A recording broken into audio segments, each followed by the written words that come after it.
Aabot sa 80 mga kontrata na binigyan ng pondong mahigit 4 na bilyong piso ang pinasisilip ni ACT Teachers Party List Representative Antonio Tino sa Office of the Ombudsman.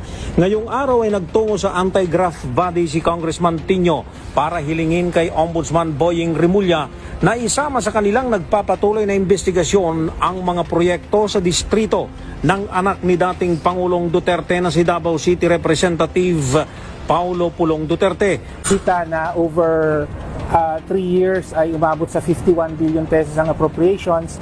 Hindi yung buong tinignan natin. As I said, 121 projects, 121 contracts, more or less mga 6 billion ang coverage nun.